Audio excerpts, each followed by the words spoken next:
తెలుగుదేశం ప్రభుత్వం హయాంలో వంగవీటి మోహన్ రంగా విగ్రహాన్ని ఏర్పాటు చేసినట్లు కాకినాడ సిటీ మాజీ ఎమ్మెల్యే వనమాడి వెంకటేశ్వరరావు పేర్కొన్నారు.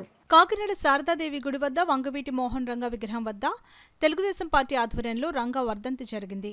కార్యక్రమంలో భాగంగా మాజీ ఎమ్మెల్యే వనమాడి వెంకటేశ్వరరావు, టీడీపీ నాయకులు వాసిరెడ్డి యేసుదాసు, నగర అధ్యక్షులు మల్లిపూడి వీరు, జొన్నాడు వెంకటరమణ, మాధవరపు పట్టాభిరామయ్య, దేవు జయలక్ష్మి, పార్టీ నాయకులు వంగవీటి మోహన్ రంగా విగ్రహానికి పుష్పాంజలి ఘటించి నివాళులర్పించారు.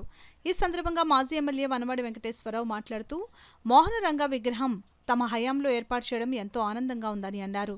ఈ కార్యక్రమంలో సలాది శ్రీనిబాబు, కేలంకి ప్రసాద్, గదుల సాయిబాబా, బోరయ్య, పార్టీ నాయకులు పాల్గొన్నారు. ఆయన గురించి చెప్పిన వాళ్ళు ఆయన కోసం పోరాటం చేసిన వ్యక్తులు ఈరోజు ఉన్నారు. ఆయన ఆశయాలు నెరవేరుతారు.